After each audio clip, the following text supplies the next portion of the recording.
चलिए, अभी तक अमिताभ ठाकुर जिंदा हैं, उनकी हत्या नहीं की गई, उनका इनकाउंटर नहीं किया गया, लेकिन उन्होंने कई गंभीर आरोप लगाए हैं पुलिस के ऊपर, प्रशासन के ऊपर। अभिषेक उपाध्याय के हवाले से बता रहा हूं। ये अभिषेक उपाध्याय कहते हैं कि पूर्व आईपीएस अमिताभ ठाकुर से गिरफ्तारी के वक्त की गई जबरदस्ती, शरीर पर आई चोटें, कोर्ट ने एसपी से मांगी रिपोर्ट। देवरिया जागरण लिखता है कि पुलिस अभिरक्षा में पूर्व पुलिस अधिकारी के शरीर पर आई 2 चोटें। जिस दौर में बर्खास्त सिपाही आलोक सिंह बेफिक्र लहराते हुए पुलिस के साथ चहलकदमी करता हुआ कोर्ट तरफ जाता हुआ दिखाई देता है, उसी दौर में सच की खातिर आवाज़ बुलंद करने वाला एक पूर्व आईपीएस सरकारी प्रताड़ना के एक के बाद दूसरे भयावह दृश्यों से दो चार हो रहा है। फर्क सिर्फ इतना है कि आलोक सिंह हवा की दिशा में बह रहा है और धाकड़ पूर्व आईपीएस सत्ता की हवाओं की एक पूरी सल्तनत के खिलाफ खड़ा है। फिर तो ये होना ही है। आज की हकीकत ये बन चुकी है दोस्तों कि अगर आप सत्ता से सवाल पूछते हैं, अगर आप हक की आवाज़ उठाते हैं, तो आपको जेल जाना पड़ेगा। अमिताभ ठाकुर एक दमदार, दिलदार आईपीएस ऑफिसर, जिनको ज़बरदस्ती मौजूदा सरकार ने रिटायर कर दिया। उन्होंने अपने घर पर पोस्टर लगाया कि जबरिया रिटायर। बताया जाता है कि अमिताभ ठाकुर जो हैं ये आईजी थे, आईजी रैंक के अधिकारी थे और अच्छे अच्छे एसपी इनसे कांपते थे, रिपोर्ट मांगते थे। कोई सरकार रही हो, बसपा सरकार रही हो, मुलायम सिंह यादव की सरकार रही हो या योगी की सरकार रही हो, सभी सरकारों की आंखों में अमिताभ ठाकुर लगातार चुभते थे। कई बार मैंने बामसेफ न्यूज़ पर ही अमिताभ ठाकुर का इंटरव्यू किया। अमिताभ ठाकुर ने कहा, कानून व्यवस्था के मामले में जो शक्ति मायावती बरतती थी, वो शक्ति किसी की सरकार में नहीं है।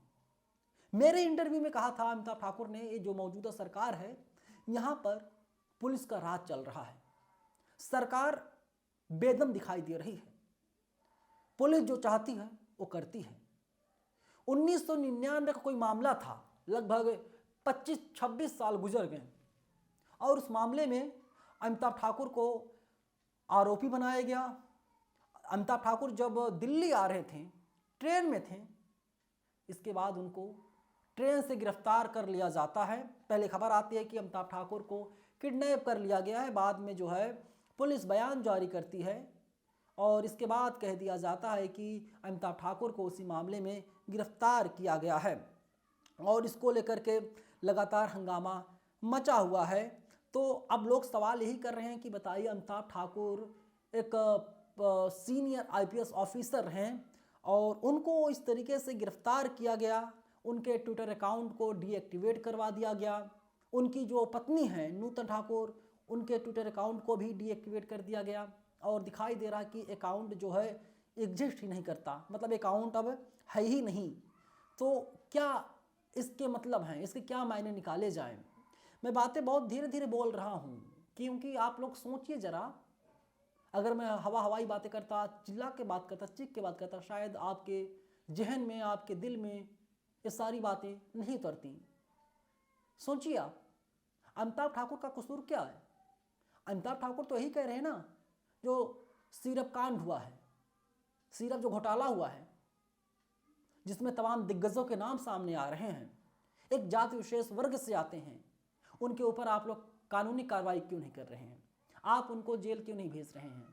कौन सी मजबूरी है कि आप लगातार उनको बचा रहे हैं? सच बोलने वाले को जेल भेजा जा रहा है। पोंगा पंडित लगातार एक्टिव हुए जा रहे हैं और अमिताभ ठाकुर के साथ ऐसा बर्ताव किया गया। हम लोगों ने देखा, जो वीडियो अभी चल रही स्क्रीन पर, जरा देखिए आप लोग इस वीडियो को, किस तरीके से तमाम पुलिस वाले हैं, रस्सा लेकर के खड़े हैं, पूरा उन लोगों ने घेरा बना रखा है और तमाम पुलिस के जवान हैं, वे लोग जो है कि अमिताभ ठाकुर को ले जा रहे हैं। अमिताभ ठाकुर मीडिया से बात करना चाहते हैं, लेकिन अमिताभ ठाकुर को बात नहीं करने दिया जाता। अमिताभ ठाकुर की इतनी बात कैमरा रिकॉर्ड हो जाती है, आवाज़ के साथ मेरा इनकाउंटर हो सकता है, योगी आदित्यनाथ उनका इनकाउंटर करवा सकते हैं। ये बात अमिताभ ठाकुर खुल के बोल रहे हैं। मतलब डर लग रहा है, कहीं जैसे विकास दुबे वाला हाल हुआ, कमोबेश कह सकते हैं मुख्तार वाला हाल हुआ, कहीं ऐसा कुछ ना हो जाए अमिताभ ठाकुर के साथ। अमिताभ ठाकुर का दोष सिर्फ इतना है, गलती सिर्फ इतनी है कि वे सरकार के सुर में सुर नहीं मिला रहे हैं, सरकार से पंगा ले रहे हैं। और सरकारें जो होती बड़ी बेरहम होती हैं, सरकारें किसी की नहीं सुनती, सरकारें किसी से नहीं डरती। सरकार से डरती है सरकार जाने से। कोई ताकतवर आदमी, कोई मजबूत आदमी चैलेंज कर दे किसी भी सरकार को, और सरकार को अंदाजा हो जाए कि यह आदमी सरकार गिरा देगा, वो आदमी जो बोलेगा सरकार हर एक बात मानेगी। 2014 के पहले हमारे देश में बड़े बड़े आंदोलन हुआ करते थे, लोग एकजुट हुआ करते थे। इंदिरा गांधी की देश में सरकार हुआ करती थी, इंदिरा गांधी देश की प्रधानमंत्री थी।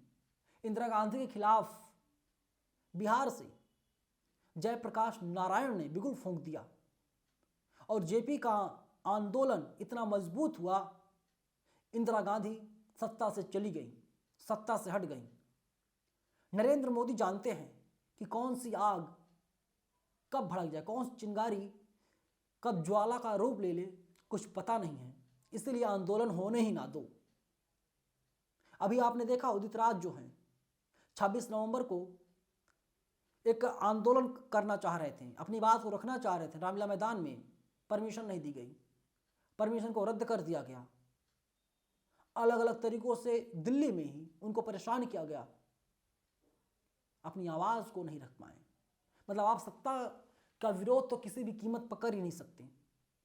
जब आप आवाज़ नहीं उठा पाएंगे, आप एकजुट नहीं हो पाएंगे, और अगर एकजुट होने की कोशिश करेंगे, पुलिस प्रशासन को भनक लग जाएगी, तो पुलिस प्रशासन जो है वो पहले ही आपको नज़रबंद करवा लेगी, हाउस अरेस्ट करवा लेगी, घर से आपको बाहर नहीं निकलने देगी। तो आप क्या कुछ करेंगे? एक तरीके से हाथ पैर होते हुए भी आपके हाथ पैर काट दिए जाएंगे। मुझे नहीं पता मुझे कौन सी सज़ा मिलेगी इस वीडियो को बनाने पर, लेकिन जो इतिहास है, इतिहास तो यही बता रहा है दोस्तों, जो बातें मैं बोल रहा हूँ, और यही सच है, अकाट्य सच यही है।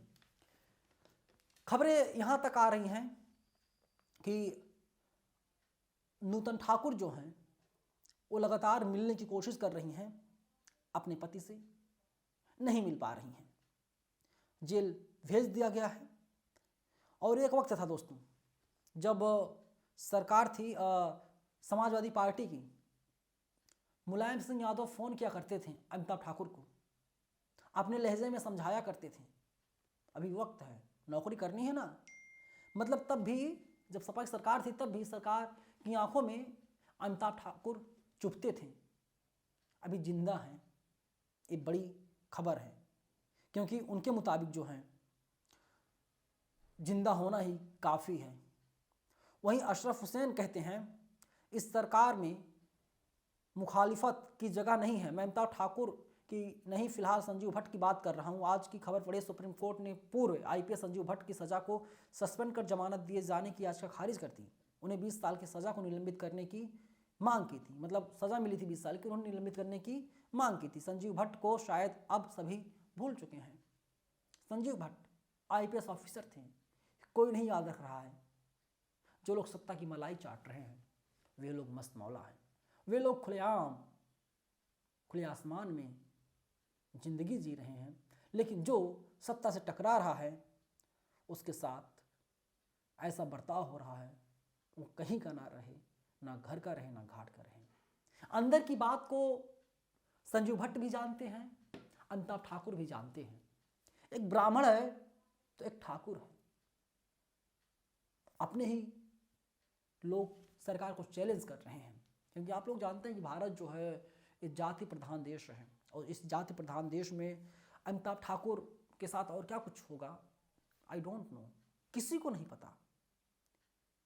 अमिताभ ठाकुर पहले भी जेल जाते रहे हैं, जमानत हो जाती थी, आसानी से जमानत मिल जाया करती थी। जो विरोधी पक्ष हुआ करता था दरअसल उसके पास वो इतने एविडेंस नहीं होते थे कि खुद को सही साबित कर पाए, और जज को लगता था, अदालत को लगता था कि अमिताभ ठाकुर जेल से बाहर रहेगा तब भी कोई खतरा नहीं है, जेल में रहेगा तो भी कोई दिक्कत नहीं है, इसलिए जमानत दे दिया जाता था। लेकिन अमिताभ ठाकुर को पूरी फिल्मी अंदाज में, पूरी तरीके से फिल्मी अंदाज में गिरफ्तार किया गया। और नूतन ठाकुर जो उनकी वाइफ, वो भी आईपीएस ऑफिसर रही हैं। अगर आईपीएस ऑफिसर ना होती, अगर इतनी सुलझी हुई, मजी हुई पर्सनालिटी ना होती, तो शायद नूतन ठाकुर घबरा जाती, अपने पति से, अमिताभ ठाकुर से हाथ पैर जोड़ती और कहती, जो क्रांतिकारी बन रहे हो ना, छोड़ दो, मत बनो क्रांतिकारी, कुछ नहीं रखा हुआ इसमें। लेकिन सच ये है दोस्तों, इतिहास उन्हीं को याद रखता है जो सत्ता से टकराते हैं, जो तलवे चाटते हैं, उन्हें हर कोई भूल जाता है। आप जाइए ज़रा शमशान घाट पर, वहाँ पर जाकर के देखिए, वहाँ पर उन लोगों के भी शव दफन हैं जो लोग इसलिए नहीं बोले, अगर बोलेंगे तो मारे जाएंगे। उनके भी शव दफन हैं जो लोग सत्ता से टकराएं, खुल के बोले, मारे गए। आदमी को फाइनली मिट्टी में मिलना है। तय आपको और हमको करना है कि हमको और आपको करना क्या है, देश के लिए जीना है या फिर अपने परिवार के लिए, अपने लिए। धन्यवाद।